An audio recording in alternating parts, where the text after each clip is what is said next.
నమస్తే రమ్మగారు. నమస్తే జయ. రమ్మగారు, చందమామ కథ ఒకటి చెప్తారా? చెప్తాను జయ.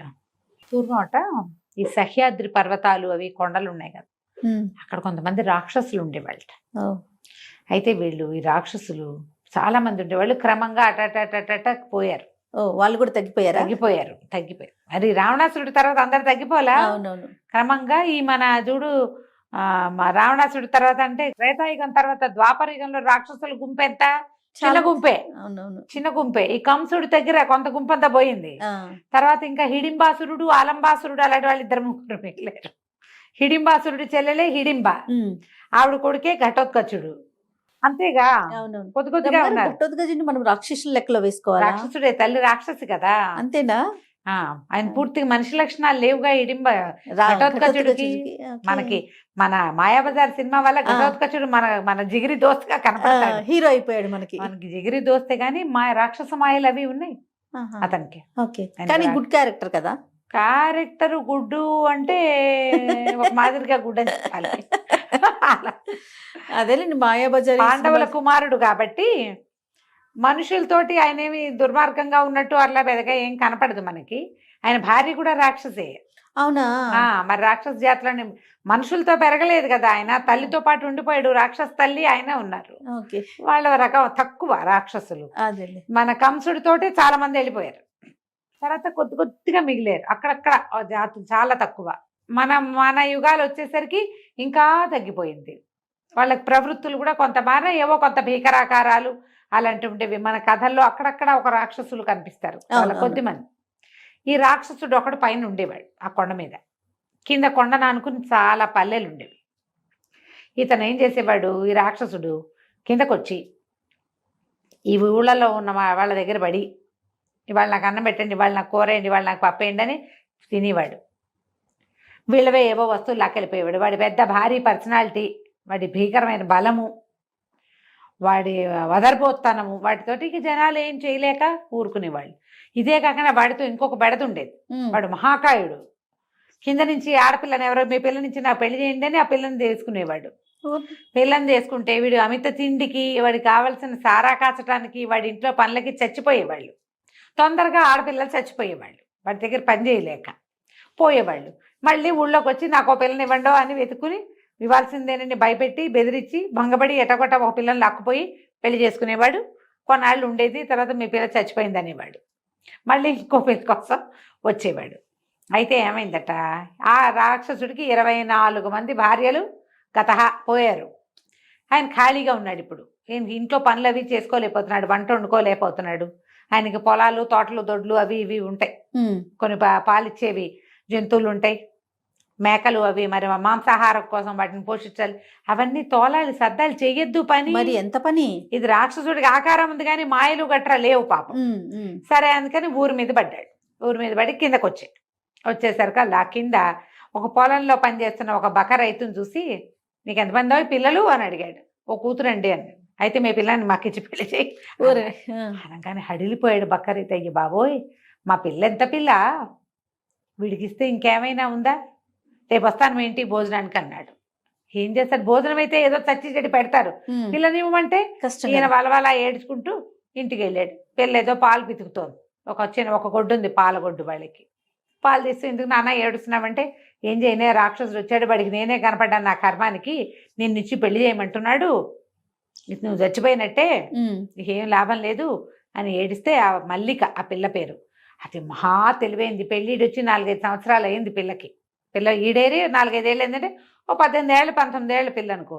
అది గట్టిది, మహా తెలివైంది, పనిమంతురాలు. నాన్న అనవసరంగా ఏడవబాక నాన్న, ఒక ప్లాన్ చెప్తా, నేనే మాటలు మాట్లాడతానో అవే మాట్లాడాలి, నేను చెప్పిన పని చేస్తావా. తండ్రి పిల్ల తెలివితేటల మీద చాలా నమ్మకం ఆయనకి. అంతకుముందు గొడ్డు గోదా కూడా లేదు. ఇప్పుడు పాలగొడ్డు ఉంది, ఒక 60 మేకలు ఉన్నాయి వాళ్ళకి, ఓ 25-30 కోళ్ళు ఉన్నాయి. అన్నిటి గుడ్లు పెడితే చక్కగా పావలా దాచిపెడుతుంది. అది శ్రద్ధ మగైన పిల్ల. సరేనన్నాడు. అయితే ఏం చెప్పిన ప్రకారం సరే ఏం చేశారు, ఈయన పోయి వంట కుందేళ్ళు, వంట వండుకునేందుకు బలిసిన కుందేళ్ళని కొనుక్కొచ్చాడు. బోళ్ళు ఖర్చు పెట్టాడు బాగా. కుందేళ్ళు పిల్ల చక్కగా కుందేళ్ళని బ్రహ్మాండంగా మసాలా గిసాలా దట్టించి ఊరు చేసింది. పెద్ద అండా నిండా కూర చేసింది. అక్కడి నుంచి మంచి రుచికరమైన సారా ఒకటి కొనుక్కొచ్చారు పళ్ళతోటి. ఓ పేపాడు అది. చుట్టుపక్కల అందరిళ్ళకి వెళ్ళి వాళ్ళు నేసిన బట్టలు, వాళ్ళు బట్టలు నేసేవాళ్ళు, నేసిన బట్టలన్నీ పట్టుకొచ్చి మళ్ళా రేపు సాయంత్రం ఇచ్చేస్తా, 2 రోజుల్లో ఇస్తాను అని చెప్పి వాళ్ళు నేసిన బట్టలన్నీ పట్టుకొచ్చి ఇంట్లో పెట్టింది. మర్నాడు మధ్యాహ్నం అయ్యేసరికల్లా రాక్షసుడు ధనామని సిద్ధం చేసుకుంటూ భోజనానికి వచ్చాడు. పిల్లని చూశాడు. పిల్ల ఎత్తరిగా బాగానే ఉంది, పనిమంతురాలే ఉంది, ఇల్లు వాకిలి శుభ్రంగా ఉన్నాయి, కూర్చోండి భోజనం చేద్దురు కానీ అన్నది. ఆయన కూర్చున్నాడు. కూర్చుంటే పెద్ద అండా నిండా కూర పెట్టింది. అక్కడ కూర చూశాడు. పక్కనక సారా పీప ఉంది, బట్టలన్నీ పేర్చున్నాయి. ఆ పిల్ల ఎట్లా పెట్టిందంటే భోజనాలు చేసే గదిలో పక్కంతా లైన్గా బట్టలు పేర్చి పెట్టింది, ఎత్తుగా ఒకదాని మీద ఒకటి. నేసిన బట్టలు ఏం చేస్తారు, ఇట్లా ఇట్లా మూర కొలతలతోటి మడుస్తారా, అవి ఇంత ఎత్తు వస్తాయి కదా, అట్టటి ఒక్కొక్కటి 10 చొప్పున 10 14 10 పెట్టింది. అన్నీ మంచి మంచి బట్టలు రంగులవి. సరే భోజనాన్ని కూర్చుని కూర ఒకటి ముక్క నోట్లో వేసుకుని, ఈ కూరకి మీకు చాలా ఖర్చు అయి ఉండాలి, నేను తిండి పుష్టి గలవాడిని, కొంచెం నాకు తిండి జాస్తే పుష్టి అయిన వాడిని, కూర కూడా మంచి రుచిగా ఉందంటే, ఏం ఖర్చులేండి, అంత పెద్ద ఖర్చు ఏం కాదు, ఎలకలు లేవు అన్నది. అనగానే ఇంకో ముక్క నోటు వేసుకుని, ఏమిటిది ఎలకలతోటి ఉండేవా అన్నాడు. అవునండి, ఈ దొడ్డంతా ఎలకలే, ఎలకలుంటే ఏముంది, ఓ 25 పట్టేమంటే కూర, ఏం ఖర్చు, దీని పెద్ద ఖర్చు ఏం లేదు, అంతగా తక్కువైంది అనుకోండి ఓ చారటి శనగపిండి వేస్తాం అంతేగా అన్నది. ఇంకో 2-3 ముక్కలు తీసి నోట్లో వేసుకున్నట్టు, శనగపిండి వేసినట్టు లేదు, మృదువుగా ఉంది కూర, ఎంత బాగుందో, ఎలుకలతోటే ఇంత రుచి అయిన కూర, భలే బాగా ఉండేవే అన్నాడు. అక్కడి నుంచి ఏం చేశాడు, ఆ సారా పీప ఊహించద్దు నువ్వు, ఆ రుచిని ఊహించద్దు. అక్కడి నుంచి ఆ సారా పీప ఎంత పెట్టింది, ఇంత పీప ఒకటి పెట్టింది, ఒక 10 లీటర్లది. అందులోంచి ఒక లోటాడు సారా తీసుకుని అటు నోట్లో పోసుకుని, ఆహాహా చాలా బాగుంది, ఈ సారాకైనా మీకు చాలా ఖర్చు అయ్యి ఉండాలన్నాడు. అనేసరికి ఈయన అన్నాడు, పిల్ల తండ్రి మల్లిక వాళ్ళ నాన్న, ఖర్చుదేముందండి, సారాకేమవుతుంది, కుళ్ళిన పళ్ళన్నీ కుళ్ళితే వాటిని సారాగా చేస్తాం. ఏమిటి కుళ్ళిన పళ్ళతో ఇంత రుచికరమైన సారా వస్తుంది, సారాలు ఎలా వస్తాయి, మంచి ద్రాక్షాసవము, అవి ఫ్రెష్ పండుతోటి అద్భుతమైన రుచి వస్తుంది, లేకపోతే ఏదో కుళ్ళు మళ్ళు వాసన వస్తూ ఉంటుంది, మత్తు కావటం కోసం తాగుతారు కానీ రుచి కాదు అందులో ప్రాధాన్యం. టేస్టీగా ఉండాలంటే ఫ్రెష్ ఫ్రూట్ తోటే చెయ్యాలి. ఇంకో 2 లోటాలు తాగి, ఆహాహా ఎంత బాగుంది, కుళ్ళిన పళ్ళతోటేనా అన్నాడు. అన్నాక అటు ఇటు చూసి, నీకు ఇంకేమైనా పనులు వచ్చా అంటే, నేస్తానండి, ఇదిగో ఈ వారం అంతా నేసాను, ఇంకా వెళ్ళాలి మార్కెట్కి అని. తీరా చూస్తే వాడి కళ్ళు పట్టల, ఇక్కడి నుంచి అక్కడ దాకా ఉన్నాయి మొత్తం బట్టలు. దీని దుంపదేగా, పిల్ల ఎంత తెలివిగా ఉంది, ఎలుకలతో ఇంత రుచికరమైన కూరండిది, కుళ్ళిన పళ్ళతోటి సారా చేసేసింది, వారానికి ఇన్ని బట్టలు నేసేసింది. అమ్మ బాబాయ్ అనుకుని, అన్నిట్లోనే నీకు అన్నీ వచ్చు, ఎంతమందో పిల్లల్ని పెళ్లి చేసుకున్నాను, ఒక తెలివి తక్కువ దానికి ఇలాంటి పనులు రాలేదు, అయ్య బాబోయ్ ఎంత బాగుందో పని, చాలా బాగుంది అన్నాడు. అనేసి సరే బయటకు వచ్చాడు. బయటకు వచ్చి, మీ పిల్లని పెళ్లి చేసుకుంటాను నేను, ఏమిస్తావు నాకు అని అడిగాడు. అడిగేసరికల్లా వాళ్ళ నాన్న మొహం చిట్లిచ్చి, మేమివ్వటం ఏంటండి, మా పిల్ల చాలా పనిమంతురాలు, మామూలు పనిమంతురాలు కాదు అది, దాన్ని కనుక ఎవరికైనా పెళ్లి చేశానంటే నాకు ఎంత నష్టం వస్తుందో, నాకు కూరల ఖర్చు, పళ్ళ ఖర్చు, సారా ఖర్చు, బట్టల ఖర్చు, అన్నీ ఖర్చులే. ఆ పిల్లని పెళ్లి చేయటం అంటే డబ్బులు తీసుకుని కానీ చెయ్యను నేను. మా ఊళ్ళో షావుకారు గారికి భార్య పోయింది, పిల్లని ఇవ్వమని వెంబడబడుతున్నాడు, నా ఎత్తు ధనం పోసినా నేను ఇవ్వనన్నాను అనేసరికల్లా రాక్షసుడు అన్నాడు, ఏంటి డబ్బులు అడుగుతావా నన్ను, మీ పిల్లని రేపొద్దునే ఎత్తుకుపోతే నీకు దిక్కులేదు తెలుసా అన్నాడు. డబ్బులు ఎందుకు అడుగుతాను, నన్ను ఎట్లా అడుగుతావు, షావుకారు అంటే మనిషి కాబట్టి భయపడతాడు, నేను రాక్షసుడిని, నాకేం భయం, అవును, పిల్ల ఎత్తుకుపోతా అన్నాడు. ఎత్తుకుపోతా అంటే ఆయన అన్నాడు, మల్లిక వాళ్ళ నాన్న, ఓహో మీకు మా అమ్మాయి సంగతి తెలియదండి, మహామకురు అది, దాన్ని ముద్దుగా బంగారు తల్లిగా చెప్పి ఏమైనా చేయించవచ్చు, ఒక్కసారి దానికి కోపం వచ్చినా, కష్టంతో వచ్చినా, ముక్కలుగా కోసినా పని చేయదు, అది కోపం వచ్చిందంటే ఇక అంత పట్టు అని, అంతే, దాంతో ముద్దుగా చేయించుకోవాలి, మీరేమిస్తారో చెప్పండి అనగానే బాగా ఆలోచించుకొని ఓ అమౌంట్ చెప్పాడు. చెప్తే నేను ఒప్పుకోలే, ఆ అమౌంట్కి అయితే కుదరదండి, మా పిల్లని వారానికి ఒక పూట ఇంటికి పంపించగలను ఆ డబ్బులకి, అంతే, దాన్ని శాశ్వతంగా మీకు పెళ్ళంగా పంపించాలంటే 1 వారం అంటే 1 7 చేయాలి మీరు, అంత చేస్తే ఏమైనా చూస్తానన్నాడు. ఇక పెంచుకుంటూ పెంచుకుంటూ పెంచుకుంటూ పోయాడు. రాక్షసుడు అనుకున్నాడు, బాగుంది, ఎంతో బాగుంది, మరి ఈ పిల్లని కనుక చేసుకుంటే తిండి ఖర్చు తగ్గిపోయింది, సారా ఖర్చు తగ్గిపోయింది, పైగా ఊపర్సే ఏమంటారు సోనేపే సుహాగా లాగా బట్టలు వేసేస్తుంది, అది బంగారంగా పై ఎత్తున పరి కదా. అక్కడి నుంచి మనకు బోళ్ళని గొర్రెలు ఉన్నాయి కొండ మీద, గొర్రె బొచ్చుతోటి శుభ్రంగా తివాసీలు గొంగళ్ళు కూడా నేసేస్తుంది పిల్ల. ఎంత డబ్బు! అవన్నీ ఆలోచించుకుని బోల్డ్ డబ్బులు వస్తాయని సరేనని మొత్తానికి పెద్ద అమౌంట్ చెప్పాడు. చెప్పేసరికల్లా ఈయన అన్నాడు, అలాగేనండి, మీరు ఇంటికి వెళ్ళిపోండి, ఈ పూట రేపు మొత్తం డబ్బులన్నీ తెచ్చిచ్చి మరి మా పిల్లని నిశ్చార్థం పెట్టుకోండి అని చెప్పాడు. మర్నాడు రాక్షసుడు సరేనని పెద్ద మోటాడు డబ్బులు పుచ్చుకొచ్చి ఇదిగో అమ్మాయి, నేను కుదుర్చుకుంటాను పెళ్ళికి అన్నాడు. అనేసరికల్లా అని ఇదిగో మీ నాన్నకి ఇవి ఇస్తున్నాను అన్నాడు. మా నాన్న సంగతి సరే, మరి నా సంగతో అంది మల్లిక. నీ సంగతి ఏమిటి అన్నాడు. నాకు కావలసినట్టుగా నన్ను పెళ్లి చేసుకునేవాడు చక్కటి ఇల్లు ఒకటి కట్టి పెట్టాలి నాకు. నేను చెప్తా నాకు ఎట్లా కావాలో, ఏ గదిలో ఏముండాలో ఇల్లు. తర్వాత నాకు మెత్తటి పక్క కావాలి. ఓహో, ఈ పక్క ఎప్పుడు ఎలా కుదురుతుంది? ఒక ప్రత్యేకమైన వస్తువుతోటి పరుపు కుట్టాలి. ఆ పక్క మీద పడుకుంటే నేను సుఖంగా పడుకున్నానా ఎంత పనైనా చేస్తా. ఇప్పుడు చేసే పనికి 100 రెట్లు చేసేస్తా. హాయిగా పడుకోవాలంటే నాకు మెత్తని పరుపు, అద్భుతమైన పరుపు కావాలి. ఆ పరుపు కుట్టాలి అంటే ముసలి మన రాక్షసుడు అన్నాడు, ఏముందిలే, దీనికి ఇల్లు కట్టిస్తే ఆ ఇంట్లో మనమేగా ఉండబోయేది, అంతేగా, అలాగే నేను బ్రహ్మాండంగా కడతాను ఇల్లు అని చెప్పేసి నది ఒడ్డున చక్కటి ఇల్లు దుంగలతోటి కర్రలతోటి అవి ఇవి అన్నీ వాడే కొండ మించి మోసుకొచ్చేసి టపా ఇల్లు కట్టించేసాడు. ఇప్పుడు మన మల్లికి పోయి ఇల్లు చూసి వచ్చింది. ఈ ఇల్లు ఎంతో బాగుంది, కొండ కింద ఇల్లు. సరే, ఇప్పుడు నాకు పరుపు కావాలి కదా. ముసలమ్మ బాతి ఈకలు పీకుతుంది. ముసలమ్మ ఈకలు పీకినప్పుడు వచ్చి బాతి ఈకలన్నీ ఏరి దాంతో నాకు పరుపు తయారు చేద్దుగాను నువ్వని చెప్పింది. ఈ బాతు ఈకలు పీకడం అంటే ఏమిటి? ఈ ముసలమ్మ ఎవరు? వీళ్ళకి సీజన్లో మంచు పడుతుంది. అప్పుడు వీళ్ళు ఏమనుకుంటారంటే చంద్రుడిలో ఉన్న ముసలమ్మ బాతీకలు పీకుతుంది, పీకి విసిరేస్తుందిట. అవన్నీ ఇట్లా పింజలుగా కింద రాలుతాయి. మంచుని బాతీకలు అంటారు. సరే, నువ్వు బాతీకలు పీకే సమయానికి రా, నా పరుపు చేసి పెట్టు. ఆ పరుపు గనక నాకు సుఖంగా నచ్చిందా రేపే మన పెళ్ళి. ఓహో, ఈ రాక్షసుడు ఏమనుకున్నాడు, 4 నెలలు ఆగుదాం, ఏముంది మంచు పడేదాకా అని. సరేనన్నాడు. ఇల్లు కట్టి తయారు చేసి పెట్టాడు. ఈ మల్లికి పోయి ఆ ఇంట్లో ఉండటం కూడా మొదలుపెట్టేసింది. ఆ ఇల్లు దాంది అయిపోయింది. అక్కడి నుంచి మంచు పడ్డం మొదలుపెట్టింది. ఈ లోపల ఈ మల్లికి ఏం చేసింది, పెద్ద గుడ్డ సంచి ఒకటి కుట్టి పెట్టుకుంది సిద్ధంగా పరుపుకి. ఈ వీడొచ్చాడు రాక్షసుడు కిందకి. సన్నగా మంచు పడుతోంది, బాతీకలన్నీ పడుతున్నాయి కదా, అవన్నీ ఏరి సంచిలో వేయమంది. వంగి లేచి ఏరటం అంటే సింపులా పని? వీడు వేసినట్టే కరిగిపోతోంది.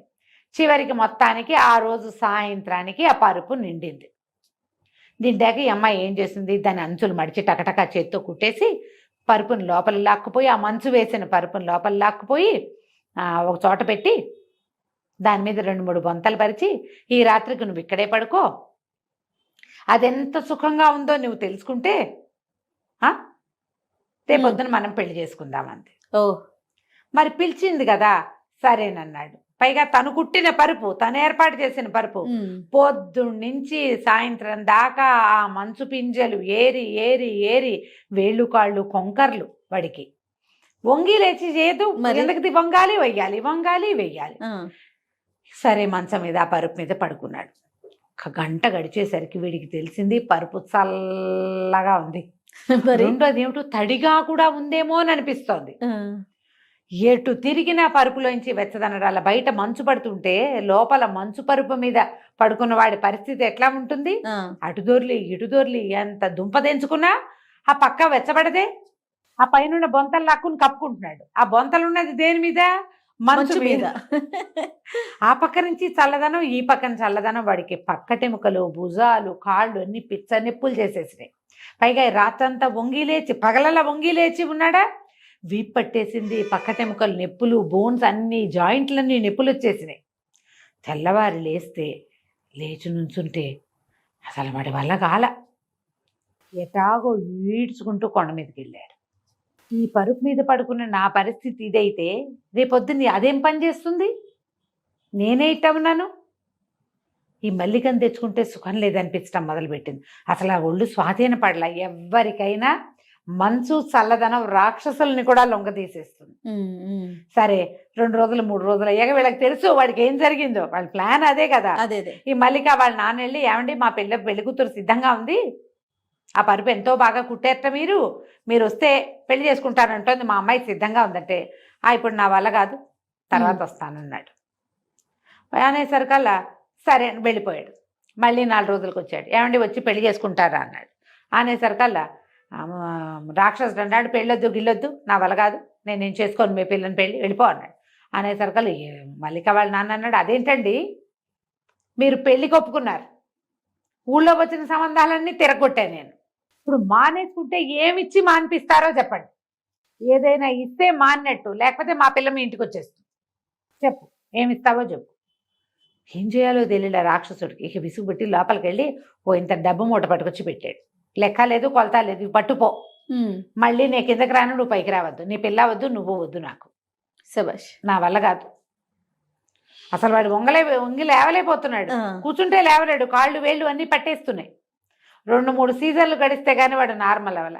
ఈ లోపల మల్లిక చక్కగా కింద హాయిగా వాళ్ళ నాన్నకి ముందు ఇచ్చిన డబ్బు, తర్వాత ఇచ్చిన డబ్బుతోటి తండ్రికి 10 ఎకరాల పొలం కొంది, 10 పాడిగొడ్లు కొంది, 25-30 మేకలు కొన్నది. తమ ఆస్తి చూసి వచ్చిన ఒక మంచి పెళ్లి కొడుకుని పెళ్లి చేసుకుని రాక్షసుడు కట్టించిన ఇంట్లోనే హ్యాపీగా ఉండటం మొదలుపెట్టింది. ఇక రాక్షసుడు ఏనాడు దిగలా. వాడికి వృద్ధాప్యం వచ్చేసింది. నీకు కీళ్ళ నొప్పులతోటి వృద్ధాప్యం వస్తుంది. పాతకాలపు కథ అయినా ఇందులో ఎట్లా చెప్పారు చూడు, ఎవరైతే చల్లదనానికి ఇబ్బంది పడతారో వాళ్ళు ఏం చేయాలి, ఇట్లా చల్లదనాల్లో తిరిగారా ఓల్డేజ్ వచ్చేస్తుంది తొందరగా కదా, సూట్ కానివి చేయకూడదు. ఈ కథలో మార్గం మాటలు అవే కదా, అది సారాంశం. అది చాలా బాగుంది. కథ కంచికి మనం ఇంటికి. చాలా చాలా బాగుంది రమ్మగారు. నమస్తే. నమస్తే నమస్తే రమ్మగారు. నమస్తే రమ్మగారు. మంచి తమాషా కథ ఏదైనా ఉంటే ఒకటి చెప్పండి. పల్లెటూరు కథ చెప్తాము. ఓకే. పూర్వం ఒక పల్లెటూరులోనట ఒక రైతుకి 2-3 పిల్లలు ఉండేవాళ్ళు. అయితే వాళ్ళలో ఆఖరి వాడి పేరు సోములు. అయితే సోములు ఏంటంటే వీడు చాలా తెలివైనవాడు, ధైర్య సాహసాలు ఉన్నవాడు. కానీ వాడు తన తెలివిని తన సాహసాన్ని ఎప్పుడూ ప్రదర్శించేవాడు కాదు. నిండుకుండా వీడి సంగతి ఎవరికి తెలియదు అనేవాడు. అయితే ఓసారి వాళ్ళ పొలంలో నాట్లేస్తుంటే వాళ్ళ నాన్న ఇంటి నుంచి అన్నం తెమ్మన్నాడు. అంటే మన పొలంలో నాట్లేస్తే ఫ్రెండ్స్ 5-6-10 మంది కలిసి వేశారనుకో, వీళ్ళందరికీ అన్నం పెట్టే పూచి మందనమాట. అదే మన వైపు కంటే ఇది కొంచెము ఈ తిరుపతి చుట్టుపక్కల ఊళ్ళల్లో బాగా కనపడుతుంది. ఆ వైపు చిత్తూరు ఆ ప్రాంతాల్లో ఏంటంటే ఒకళ్ళకొకళ్ళు సాయాలు వెళ్తాం అన్నమాట. ఒకళ్ళకొకళ్ళు సాయం వెళ్తారు. మీ పొలంలో ఇవాళ పని చేస్తాం, మా పొలంలో రేపు పని చేస్తాం. ఎవరి పొలంలో పని చేస్తున్నారో వాళ్ళు ఆ పూటకి సంకటేయటం. ఓకే. అది బాగా కనిపిస్తుంది. ఆ కథల్లో కూడా భలే కనిపిస్తాయి. ఆయన పేరు నామిని సుబ్రహ్మణ్యం నాయుడు గారి కథల్లో బాగా కనిపిస్తాయి. ఈ కుర్రాడు ఏం చేశాడు, అంబలి గాయించుకుని వాళ్ళ అమ్మతోటి అంబలి దుత్త పుచ్చుకొస్తుంటే పొలంలో ఏదో చిన్న చెట్టు వేరు కాలికి తగులుకుని ముందుకు పడ్డాడు. పడేసరికల్లా మా అంబలి దుత్త పగిలిపోయింది. వాళ్ళ నాన్న చెడదిట్టాడు. నిండుకుండా అంటే కుండ పగలేసావు నువ్వు, పనికి మాలిన వాడివి, ఓ మాట లేదు మంతి లేదు, ఓ ఇది లేదు అది లేదు, నీకేముందో నీకే తెలీదు అని తెగదిట్టి, పో ఇంట్లో నుంచి, నీ బతుకు నువ్వు బతుకు, ఇక నేను నిన్ను పోషించలేను, బంగారం అంటే కుండ పగలగొట్టావు, కుండెడు అమ్మలు పగలగొట్టేసావు, పడబోసేసావు, ఇప్పుడు మళ్ళీ జయించాలని తిట్టాడు. తిట్టేసరికల్లా సోములు అన్నాడు, ఇన్ని మాటలు పడి నేను మాత్రం ఎందుకుంటాను నాన్న, నాకు ఒక మంచిది ఇనప గద, ఉక్కు గద చేయించివు, అది ఇవ్వు చాలు, నా బతుకు నేను బతుకుతా, నీ జోలికి నేను రానన్నాడు. వాళ్ళ నాన్న ఏం చేశాడు, ఒక ఆరమణుగుతోటి ఇనుముతోటి ఒక గద చేయించాడు. వీడు దాన్ని పళక్కమని విరిచేశాడు. ఇది గట్టిగా లేదు, ఇంకా గట్టిది కావాలన్నాడు. ఒక మణుగు పెట్టి చేయించాడు. ఆ మణుగుది విరిచేశాడు, ఉంచేశాడు దాన్ని. తర్వాత 2 మణుగులు పెట్టి మంచి ఉక్కు గద ఒకటి చేయించి ఇస్తే ఆ గదని వీడు గట్టిగా నొక్కితే వంకర పోయింది, కానీ పర్వాలేదులే, ఇది పనికొస్తుంది, ఇది వాడుకుంటాను నేను అన్నాడు. ఆ గదని చేత్తో పుచ్చుకొని తన దారిని తను పోయాడు. ఆ కాలంలో పిల్లల్ని ఇట్లా వదిలిపెట్టేసేవాళ్ళు. వాడు బతుకుతాడు, ఫలానా వాళ్ళ అబ్బాయి నేను చెప్తాడు, తర్వాత ఎప్పుడు వచ్చి కనపడతాడు నాన్నకి. ఈ 25 ఏళ్ళు వచ్చినా మనమే వెనకాల పడి అమ్మా నాన్న అన్నం చూసి చిక్కుడుకాయ కూర ఇష్టం, వంకాయ వేపుడు ఇష్టం అంటా లేవు పాతకాలంలో. నాకు తెలిసిన కాలంలో కూడా పిల్లల్ని పనిలో పెట్టి వదిలేసేవాళ్ళు, ఊరికే మంచి చెడ్డ కనుక్కునేవాళ్ళు, కాచి కాపాడ్డా లేవు అసలు. అయితే ఈ పిల్లాడు వెళ్ళిపోయాడు, సోములు వెళ్ళిపోయి ఆ ఊరు రాజుగారి దగ్గరికి పోయాడు. అయ్యా ఏదైనా పని ఇవ్వండి అంటే ఆయన ఏం పని చేస్తామన్నాడు. నాకు గొడ్లు కాయటం ఒకటే వచ్చండి, పశువులు కాస్తా, మా ఊళ్ళో ఆవుల్ని నేనే కాసేవాడిని అన్నాడు. అంటే ఆయన అన్నాడు, సరే మన దగ్గర బ్రహ్మాండమైన ఆవుల మంది ఉంది, ఏం జీతం కావాలో చెప్పు అన్నాడు. 2 పూట్ల అన్నం పెట్టి ఏడాదికి ఒక 100 రూపాయలు ఇవ్వండి అని అడిగాడు. ఆయన అన్నాడు, జీతం ఎక్కువే వచ్చి అడిగావు, అయినా సరే ఇస్తా, ఆవులు మాయం కాకుండా చూసుకోవాలి నువ్వు, ఒక ఆవు మాయమైనా కుదరదు అన్నాడు. అంటే ఆవులు మాయమయ్యే లక్షణం ఉంది వీళ్ళ దగ్గర. సరే వీడిని పెట్టుకున్నాడు. వీడేం చేశాడు, తన ముక్కు కదా భుజాన్ని వేసుకుని పొద్దున్నే శుభ్రంగా ఇక్కడ వీళ్ళు పెట్టిన సద్దన్నదిని ఆవుల మందని తోలుకుపోయాడు. తోలుకుని మైదానం పైకి తీసుకెళ్తే గొడ్లది బాగున్నాయి రాజుగారి దగ్గర, మంచి మైదానం అంతా పచ్చిగా, రాజుగారి ఆవులు కాబట్టి ఎవరు అడ్డం పడేది లేదు. మధ్యాహ్నం అయ్యేసరికి భోంతరాళాలు దదరిల్లేలాగా ఒక పెద్ద రాక్షసుడు ఒకడు వచ్చాడు. అయ్యో, ఇవి వచ్చి ఎవడు రావాడు అని అరిచేశారు. కళ్ళు కంగారు పడి వీడు ఏమన్నాడు, ఎందుకన్నా అట్లా గరుస్తున్నావు, చెవులు పగిలిపోయేలాగున్నాయి, నీకేం కావాలి చెప్పు అన్నాడు. నాకు ఏదైనా కావాలన్నాడు. ఎందుకు, ఒక మంచి ఆవు ఏదైనా కావాలా, తీసుకుంటావా ఆవుని, తీసుకుపో, అరుపెందుకు దానికి అంటే సరేనన్నాడు. సరేనని ఏం చేశాడు, ఈ మొత్తం ఉన్న ఆవుల్లో ఒక బ్రహ్మాండంగా బాగా కండపట్టి ఉన్న ఆవును ఒకదాన్ని పట్టుకుని అడవి తీగలు తెచ్చి దాన్ని తిరగేసి కింద పడేసేసి కాళ్ళు కట్టేశాడు. ఓకే, రాక్షసుడు కట్టేసి, అరే కుర్రాడు ఇట్రారా, దీన్ని ఎత్తి నా భుజం మీద పెట్టన్నాడు. అనేసరికల్లా కుర్రాడు అన్నాడు, అట్టేట ఎత్తుతానన్నా, అట్లా ఎత్తలేను, నువ్వు ఓ పంచి ఈ 2 కాళ్ళకి మధ్యలో తలదూర్చు, తాళ్ళేసి కట్టేసావు కదా, తలదూర్చు, నేను మోపు చేసి పైకి లేవదీస్తా అన్నాడు. అనేసరికల్లా వీడేం చేశాడు, కాళ్ళకి 2టికి తాళ్ళు కట్టి వాటి మధ్యలో ఒక కర్ర పెట్టాడు. దాని మధ్యలోకి తలదూరిస్తే వీటితో లేవదీస్తాడన్నమాట. అదేలేండి, ఇది కొంచెం పాతకాలపు పద్ధతులు తెలిసిన వాళ్ళకి అర్థమవుతుంది ఎట్లా లేవదీస్తాడు అని. వీడేం చేశాడు, రాక్షసుడు ఇట్లా వంగి ఆ కర్రకి ఆవుకి మధ్యలోకి ఇట్లా తలదూర్చంగానే మనవాడు ఏం చేశాడు, ఆ వంచుతూ ఉండగానే ఉక్కు కాదు ఉందిగా వీడి దగ్గర పెట్టి పడేయాలి, మన తలకాయ పగలు కొట్టేశాడు. వాడు వంగాడు, చేతులు అవి ఏమి వాడు స్వాధీనంలో ఉండవు, మనుషులు వంగినప్పుడు ఎట్లా స్వాధీనంలో ఉంటుంది. అవును అవును. అక్కడి నుంచి తలకాయ కొట్టేసి పటాపటా నడ్డి మీద దెబ్బలు కొట్టేశాడు. కొట్టేసరికల్లా ఆవు మీదకి వేయించి పక్కకు పడిపోయాడు. మెడ విరిగిపోయి చచ్చిపోయాడు రాక్షసుడు. వీడేం చేశాడు, ముందు ఆవు కట్లోడు చేసేసి దాన్ని చరిచి భయం తీర్చి దాన్ని వదిలేశాడు. అక్కడి నుంచి ఈ రాక్షసుడి మెడ అక్కడ వీడికి చిన్న చిన్న కత్తులు లాంటి సాధనాలు ఉన్నాయి. ఈ ఆవులతో పాటు వెళ్ళేటప్పుడు పులులు వస్తే ఉంటాయని చిన్న చిన్నవి ఇచ్చారు అక్కడ వాళ్ళు, చిన్న సంచి లాంటిది. ఆ రాక్షసుడి కుత్తుకు కోసేసాడు. ఆ కుత్తుకని తీసుకెళ్ళి మెడని తీసుకుపోయి తలని చెట్ల గుబురులో దాచిపెట్టాడు. అక్కడి నుంచి పక్కన వాగు, నీళ్ళున్న వాగుంది, ఓ పక్క అంతా కొంచెం మేటగా ఉంది. అక్కడ కూర్చుని కాసేపు ఈ కర్రతో తవ్వి ఈ రాక్షసుడి శరీరాన్ని అందులోకి దొర్లించేసి ఇసుక పోసి కప్పేశాడు. సాయంత్రం ఆవులను తోలుకుపోయాడు. రాజుగారు ఆవులన్నీ లెక్కెట్టిచ్చారు. అన్ని ఆవులు ఉన్నాయి. ఏమిటో విశేషాలు మైదానంలో అన్నారు. ఏమున్నాయండి, చక్కటి పచ్చికుంది, ఆవులు హాయిగా మేసాయి, ఇంకేముంది విశేషం అన్నాడు సోములు. ఇంకేం విశేషాలు లేవా అని అడిగాడు రాజుగారు. ఏం లేవండి అన్నాడు. ఇదేనండి విశేషం, ఇంకేముంటాయండి అన్నాడు. అనగానే నేను ఆశ్చర్యపోయాడు. సరే ఊరుకున్నారు. మర్నాడు మళ్ళీ ఆవులను తోలుకుపోయాడు మనవాడు. అన్నం తిన్నాడు, చక్కగా ఆవులను తోలుకెళ్తే మధ్యాహ్నానికల్లా 2వ రాక్షసుడు వచ్చేసాడు.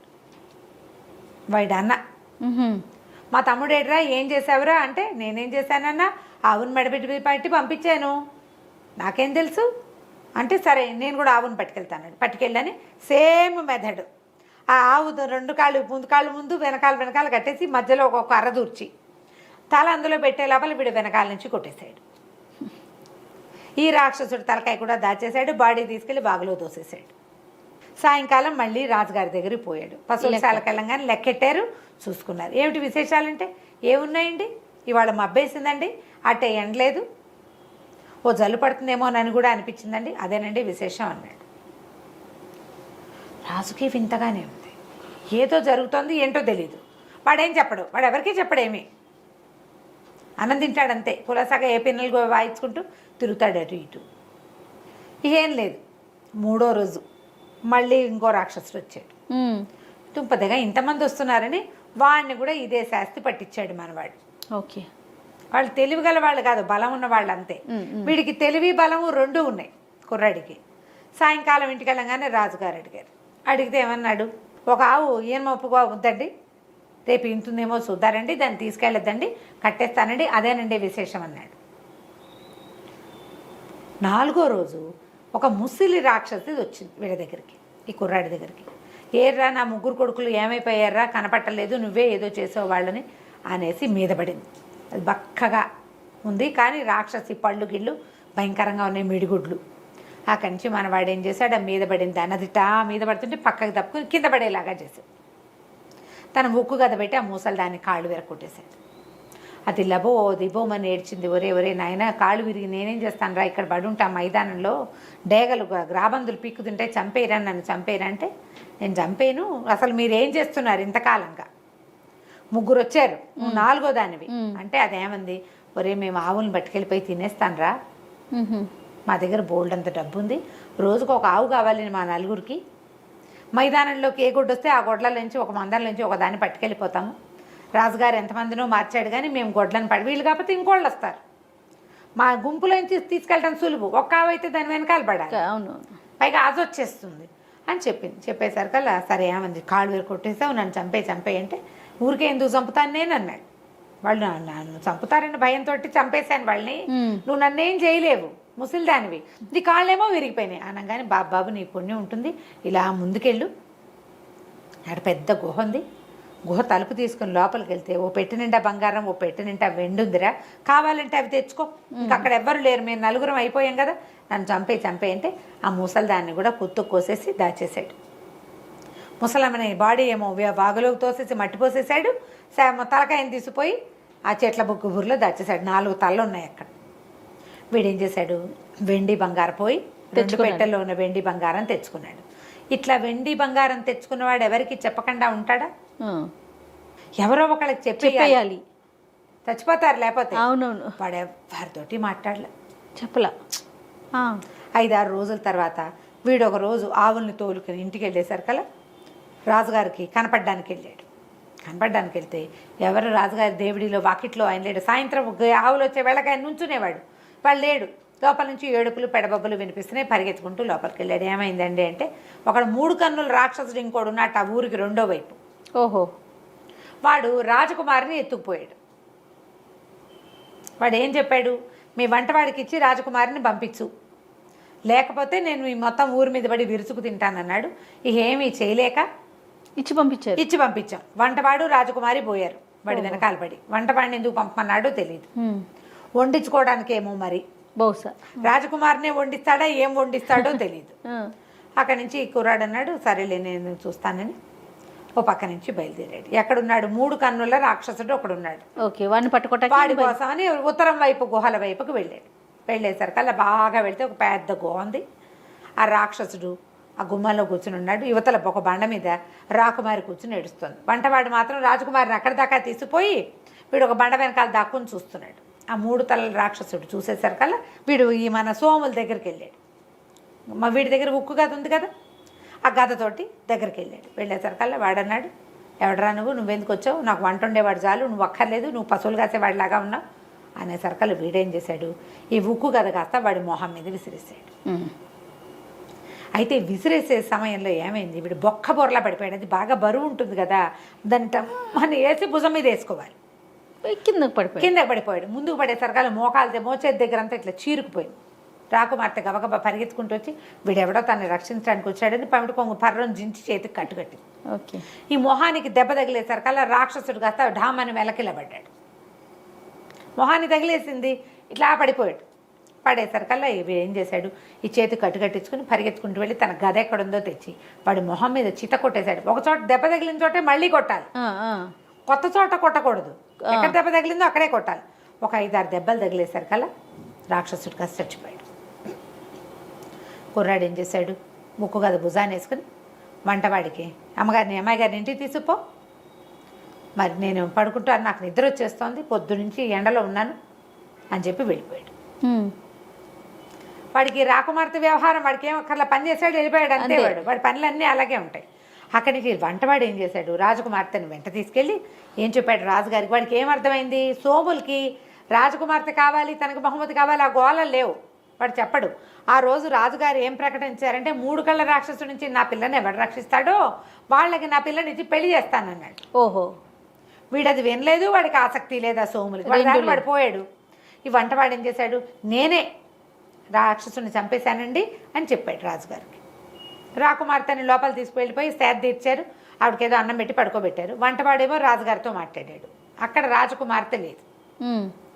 పొద్దున్న లేచేసరికల్లా వంటవాడితో మీకు పెళ్ళండి, రాకుమార్తెని పెళ్లి చేస్తానన్నాడుగా తండ్రి, ఎవరు రక్షిస్తారో వాళ్ళకి పెళ్లి చేస్తా, నేను రక్షించాను కాబట్టి పెళ్లి చేసేయండి అనగానే రాజుగారు మరి అన్నమాటకి కట్టుబడి వాడే తీసుకుపోయాడు మూడు కళ్ళ రాక్షసుడి దగ్గరికి. వాడే అక్కడి నుంచి మోసుకొచ్చాడు వెనక్కి. సో వాడితో కాబట్టి ఇక పెళ్లి చేయాల్సిందేనని నిశ్చయించుకున్నారు. మర్నాడు పొద్దున అమ్మాయి గారి పెళ్లి అని అనౌన్స్ చేశారు.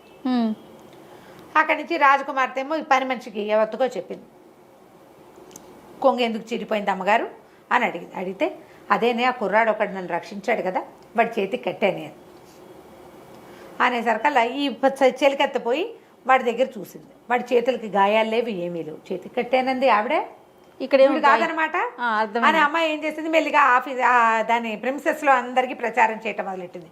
వీడు కాదు ఇంకోటి ఎవడో ఉన్నాడు, వాడి చేతికి దెబ్బ తగిలిందిట, రాకుమార్తె కట్టుకట్టిందిట, కొంగేమో చిరుగుంది, పరుని ఈ చివరి నుంచి ఆ చివరి దాకా చిరిగిందంటే వాడి చేయి సమచెయ్యి అయి ఉండదు, వాడెవడో బలశాలి, వంటవాడికి ఏం బలం ఉంటుంది, వంట చేసుకుంటాడు బోడిమొహం అని ఇలా చెప్తోంది.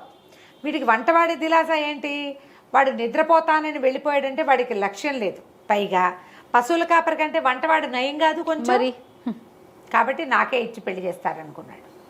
అక్కడి నుంచి రాజు కాసేపటికి మొత్తాన్ని మధ్యాహ్నానికి ఎవరికైతే ఈ పిల్లనిచ్చి పెళ్లి చేయబోతున్నారో వాడు రక్షించిన వాడు కాదు అనేది తెలిసిపోయింది. ఒక చెలికత్తి వచ్చి వీడు కాదట కదండి, కానీ వాడితోటే మీ పెళ్లి చేస్తున్నారండి అని చెప్పింది. రాకుమార్తె హుటాహుటని పరిగెత్తింది తండ్రి దగ్గరికి. నాన్న వీడు కాదు, మా అబ్బాయికి దెబ్బ తగిలింది, వాడెవడో నాకు తెలియదు, వాడు ఎత్తుగా ఉన్నాడు, బలంగా ఉన్నాడు, దెబ్బ తగిలింది, మోచేకిందంతా ఇదంతా దొక్కుపోయింది, నేను నా చీర కొంగు కట్టాను, వాడెవడో కనుక్కో, వాడికిచ్చి నన్ను పిలిచి వాడు నన్ను రక్షించింది, నేను చూస్తుండగానే గద పెట్టి కొట్టాడు వాడిని. ఓకే, వీడు ఊరికే నన్ను తీసుకొచ్చాడు నాన్న, తెచ్చిన వాడికి ఇచ్చి పెళ్లి చేస్తానని కాదు కదా నువ్వు చెప్పింది. వాడేమంటాడు, వాడు నేనే తీసుకొచ్చా కదా అంటాడు, తీసుకొచ్చిన వాడు కాదు, రాక్షసుడిని ఎవడు చంపాడో వాడికి ఇచ్చి కాపాడినవాడు అనేసరికల్లా అప్పుడు అసలు ఎవరు ఈ దారిన వెళ్ళారు అని వాడిని ఎంత అడిగినా వంటవాడు చెప్పలేదు, నేనేనంటాడు. రాకుమార్తె కాదంటు. అక్కడి నుంచి ఎవరు వచ్చారు, ఎవరు వెళ్ళారు, అసలు ఈ దారి వెంబడి వెళ్ళిన వాళ్ళు ఎవరు అని ఎంక్వైరీ చేసేసరికల్లా ఒక 5-6 చెప్పారు. పశువులు కాచే సోములు ఇటు వెళ్ళాడు, వాడి భుజం మీద ఒక ఉక్కు గద ఉంది, ఈ పిల్ల చెప్పింది గద ఉంది వాడి దగ్గర అని. అక్కడి నుంచి ఈయన కబురు చేసి ఆ సోములు వచ్చాడు. సోములు రాగానే ఈ పిల్ల ఈ అబ్బాయి నన్ను రక్షించిందని చెప్పేసింది రాకుమార్తె. ఆయన రాజుగారు అడిగాడు, ఏమిట్రా నాయన నువ్వే చేసావంటే అవునండి, మరి చెప్పలేదు ఏమిట్రా, ఏముందంటే అందులో చెప్పడానికి, అందులో పెద్ద మ్యాటర్ ఏముంది, అమ్మాయి గారిని తీసుకుపోయాడు, పిల్లని పెళ్లి చేసుకుంటాడో చంపేసి వంట తెచ్చుకుంటాడో తెలీదు, మన దగ్గర గది ఉంది, ఓడిగొట్టాను, పడ్డాడు, చచ్చిపోయాడు, పెళ్ళి ఇంటికి చేరేదిగా, ఇక మీకు చెప్పేందుకేముంది ఇందులో ఊరని అనేసరికి ఇదేమిట్రా, మరి ఇంతకుముందు కూడా ఏమైనా ఇలాంటివి జరిగాయంటే జరగకేమండి, బోళ్ళు జరిగాయి, 3 రాక్షసుల్ని వాళ్ళ అమ్మని చంపారు, అక్కడ పెట్టాను కావాలంటే చూసుకోండి అన్నాడు. అక్కడి నుంచి నాకు వెండి బంగారం 2 పెట్టెలు ఏంటంటే ఆ రాజ్యానికి సరిపడా సంపద అది, ఓహో మా ఇంట్లో ఉన్నాయండి అన్నాడు. మరి నువ్వు ఎందుకురా పశు వృత్తి చేస్తుంటే, నా పని అదే కదండి, నాకు అదే వచ్చు, అందుకని నేను అదే చేస్తున్నాను. రాజుగారు ఆశ్చర్యపడి, నిండుకుండంటే ఇదే ఇట్లాగా, వాడికి డబ్బులు వచ్చినా వాడు తన పని మానలా అంతే, ఎవ్వరికీ చెప్పాల, తనంత సాహసకార్యం చేసినా చెప్పలేదు, కనీసం రాజుగారికి వీడిని నేను చంపా ఇదిగో మీ పిల్ల అని కూడా అప్పచెప్పల. అమ్మాయి సేఫ్గా వెళ్ళింది, నాకు అంతే చాలు అన్నాడు. రాజుగారు చాలా సంతోషించి ఆ సోముల్ని తన అల్లుడిని చేసుకున్నాడు. సోములు వాళ్ళ నాన్న ఆశ్చర్యపోయాడు, అప్రయోజకుడు అనుకుంటే వీడు ఇంత ప్రయోజకుడు అయ్యాడు అని. తర్వాత ఆ రాజ్యానికి రాజు అయ్యాడు. కథ కంచికి మనం ఇంటికి. సూపర్ అండి. నమస్తే రమ్మగారు. నమస్తే రమ్మగారు. నమస్తే. మంచి స్టోరీ చెప్పండి అండి. చందమామ కథ చెప్దామా?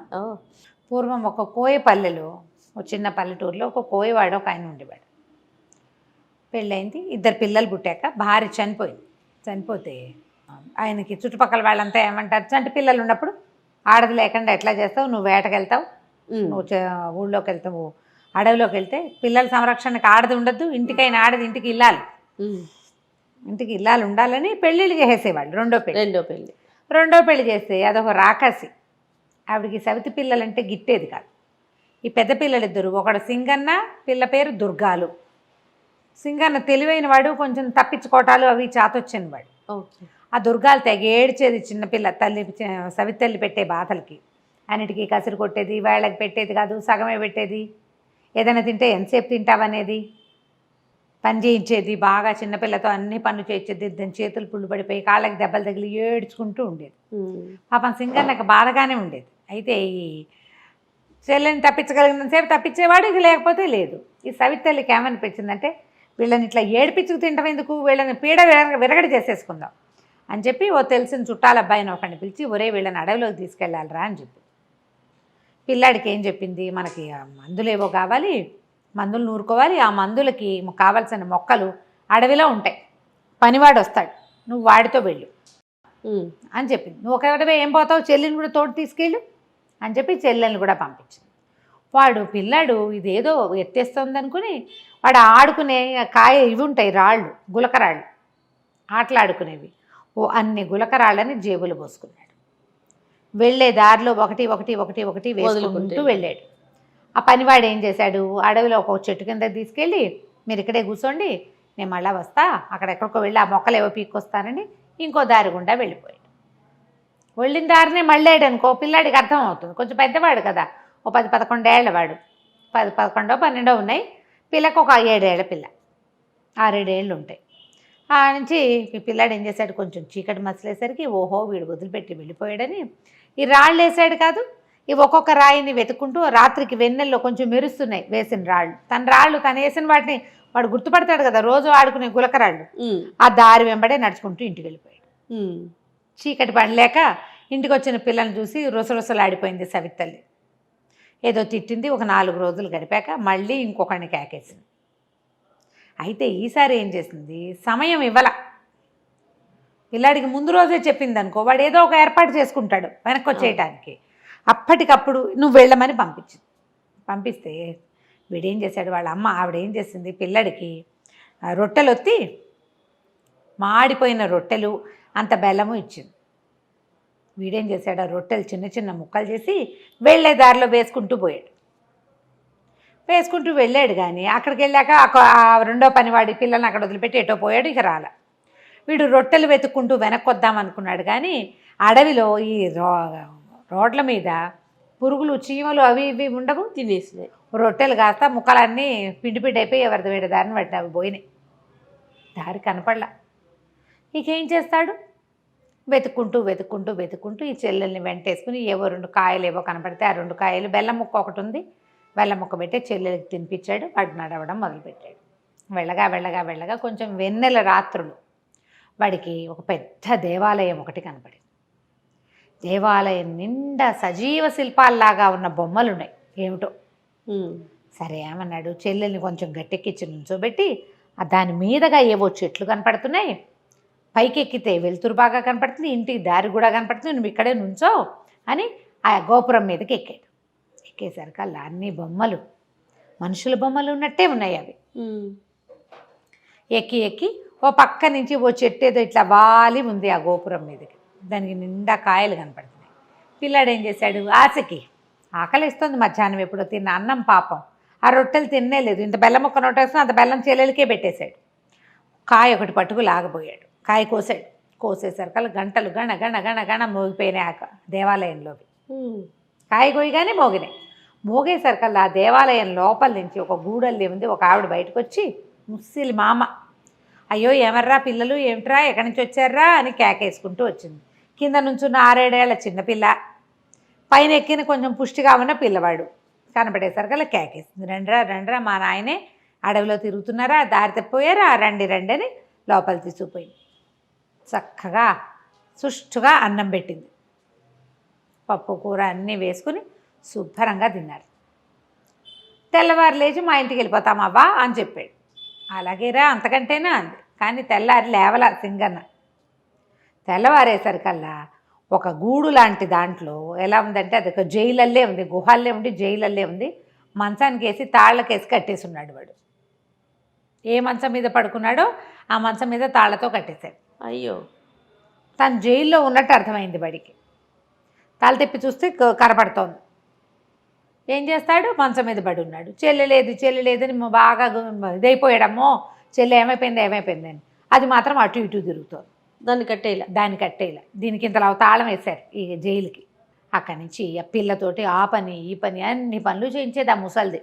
చెల్లెలు అన్నయ్య లేకుండా బయటికి పారిపోయి అదేం చేస్తుంది? అదే అంత ధైర్యం లేదు, పైగా పిరికి పిల్ల, అన్నిటికీ ఏడుస్తుంది అది. అన్న ఇక్కడే ఉన్నాడు కాబట్టి అక్కడక్కడే తిరుగుతోంది. దానికో ముద్ద పెట్టేది. అక్కడి నుంచి వీడికి మాత్రం తిండికి లోటు లేదు. ఒక పూట ఏం చేసింది, మర్నాడు ఆ మంచం నుంచి ఊడదీసి చేతులు కట్టేసి ఆ గోడ కానించి కూర్చోబెట్టింది. వాడు అక్కడక్కడే తిరగచ్చు కానీ జైలు నుంచి బయటికి రాకూడదు. రోజు మంచిగా వంట చక్కగా చేసి వీడికి తినిపించేది. తినిపిస్తుంటే సరే బాగానే చెల్లెలే పట్టుకొచ్చేది. ఏం చేసావు పని, వాళ్ళు నువ్వేం తిన్నావు, నువ్వు ఎక్కడికి వెళ్ళావు అంటే అది చెప్పేది. ఆ పని చేసా ఈ పని చేసా, అక్కడ తిరిగా ఇక్కడ తిరిగా, అవి తిన్నా అని అన్నయ్యకి అన్నం పెట్టేది తీసుకొచ్చి. రోజు చెల్లెలే మోసుకొచ్చేది. 3 రోజులకు ఒకసారి ముసలిది వచ్చి ఏదిరా అబ్బాయి నీ చేతి వేళ్ళు నాకు అందించు అని అడిగేది. అది కొంచెం చీకటిగా అనిపించేది. చేతి వేళ్ళు బయటకు పెడితే ఆ చేతిని ఇలా ఇలా నొక్కి చూసి ఇంకా బలవలా అనేది. వీడేం చేశాడు, ఇదేదో ఎత్తేసిందని ఆ లోపల అంతా చీకటి చీకటిగా ఉందిగా అటు ఇటు చేతులు కదిపి చూస్తే ఏవో ఎండు కట్టెలు పుల్లలు చాలా ఉన్నాయి. ఓ పుల్ల తీసి సన్నగా ఉన్నదాన్ని ఏదైనా నీ చెయ్యని దిచ్చు అనగానే ఆ పుల్లని దించడం మొదలుపెట్టాడు. ఆ ఎండు పుల్ల నొక్కి చూసి ఇంకా బలవలేదు అనేది. సరికి ఇది ఏదో చేస్తోందని అనిపించింది. అయితే ఏం చేస్తుంది, దుర్గాలు ఉందిగా పిల్ల, అటు ఇటు తిరుగుతూ అది చెప్పింది. అన్నయ్య ఇవాళ ముసలిమామ ఏం చేసిందో తెలుసా, పెద్ద పొయ్యి ఉంది లోపల, ఎక్కడో లోపల గదిలో. ఇప్పుడు పొద్దున్న పేడ మోసుకెళ్తోంది. ఎందుకో పేడ మోసుకెళ్తోందని నేను కూడా వెళ్ళాను. ఆ పేడ తట్ట ఇంత తట్ట ఈ పిల్ల మొయ్యలేదని అదే మోసుకెళ్తోంది ముసలమ్మ. పెద్ద పొయ్యి ఉంది, పొయ్యి అంతా అలికింది నున్నగా, కింద మంట పెట్టాలి దానికి, పైన ఇంత పెద్ద మూకుడు ఉంది. ఎంత పెద్ద పొయ్యో ఎంత పెద్ద మూకుడో అని చెప్తే అమ్మో ఇదేదో వేస్తోంది వేషం అనుకున్నాడు. మళ్ళీ ఆ రోజు అలికిందని చెప్పిందిగా, ఆ మర్నాడు ముసలిమామ ఈ కుర్రాడిని అరే ఇది చెయ్యని తెచ్చగానే వీడు ఎండు పుల్ల అందించాడు ఎప్పట్లాగానే. అందించేసరికి వాళ్ళు నొక్కి చూసి బలవకపోయినా సరే ఇవాళ రాత్రి కవళిచ్చేస్తా అన్నది. అనేసరికి అమ్మో ఏదో చేస్తోంది అనుకున్నాడు. సరే చీకటి పడ్డాక ఏం చేస్తుంది, వరే నాయన బయటికి రారా, మీ చెల్లేమో చిన్నపిల్ల, నేనేమో ముసలిదాన్ని, నాకు ఓపిక లేదు, పొయ్యి వెలిగించాలి, అది పొయ్యి దగ్గర కూర్చొని విసురుదు కానీ రా అని పిలిస్తే తీరావాడు వెళ్ళి చూసేసరికల్లా ఆ పెద్ద మూకుడు, అది ఇంత సామాన్యం కాదు, ఒక మంచి పెట్టేంత మూకుడల్లే ఉంది అది. దాంట్లో నూనె పోసి పొయ్యి ఎక్కించింది. అక్కడి నుంచి కింద మంట పెట్టింది. ఆ పొయ్యి ఎంత పొయ్యి, పెద్ద గుహలాగా ఉంది. దానికి తలుపులు కూడా ఉన్నాయి. తలుపులు తీస్తారు. ఈ మన చైనా వాళ్ళ కథల్లో కనపడుతుంటాయి, ఈ మన చైనా వాళ్ళ వీడియోల్లో అడుగుని మంట పెట్టి నిప్పంతా తీసేసాక కేకులు బిస్కెట్లు అవన్నీ లోపల పెట్టి అవెన్ లాగా ఉంటుంది అన్నమాట, వేడిగా ఉంటుంది, తలుపులు వేసేస్తారు. అట్లా తలుపులు ఉన్నాయి దానికి. దీన్ని విసురుదు అనేసరికల్లా వీడన్నాడు, ఆ విసరటం మాకేం తెలుసు, మేము కోయవాళ్ళం కదా, అసలు పొయ్యే తెలియదు మాకు, ఇదేమిటో విచిత్రంగా ఉంది, పొయ్యి విసురు అని నువ్వే అంటున్నావు, విసరటం ఎలాగో కూర్చుని చూపించు నాకు తెలియదు అన్నాడు. చేత్తో విసరాలి రా. సరే ఎక్కడ విసరాలి, చెయ్యాలి కదా, అదేదో నువ్వు చేసి చూపించు నేను చూస్తానన్నాడు. అనగానే ముసలిది ఏం చేస్తుంది, ఓరిని 12 ఏళ్ల కుంకవి నీకు అది కూడా రాదుట్రా అని చక్కగా ఆ పెద్ద పొయ్యి ఎదురుగుండా చిన్న పీట ఉంటే పీట మీద పొందిగ్గా ఇట్లా గొంతు కూర్చుని విసిని కనిపెట్టి ఇట్ట విసురుతూ ఇట్టాగే రాను. ఈ పిల్లాడు ఏం చేశాడు, పక్కన నుంచి చూస్తున్నాడు కదా, ఈ ముసలమ్మ నా పీట మీద నుంచి ఒక్క తోపు తోసాడు ఆ పొయ్యిలో పడేటట్టుగా. అది ఎంతుంది, గంగాళం అంతా నోరు తెరుచుకుని ఉంది ఆ పొయ్యి. ఈ ముసలిదేళ్ళ పొయ్యిలో పడంగానే వీడు దాన్ని కర్రపేడు పెట్టి లోపలికి తోసేసి తలుపులు వేసేసాడు. లోపలికి వెళ్ళిపోగానే గంటలు గణ గణ గణ గణ గణ గణ మోగటం మొదలుపెట్టినాయి. అంతకుముందు గంటలు ఎప్పుడు మోగినాయి, వీడు మామిడికాయ కోసినప్పుడు, పండుగ వస్తున్నప్పుడు. అక్కడి నుంచి ఆ గోపురం మీద ఉన్న విగ్రహాలన్నీ మనుషులైపోయినాయి. అందరూ మనుషులే. అందరూ బిలబిల్లాడుతూ పరిగెత్తుకొచ్చారు. ఏదో అయ్యింది ముసలిదానికి, అందుకే మేము ఇలా మామూలుగా అయిపోయామని వెతుకుతూ లోపలికి వచ్చేది.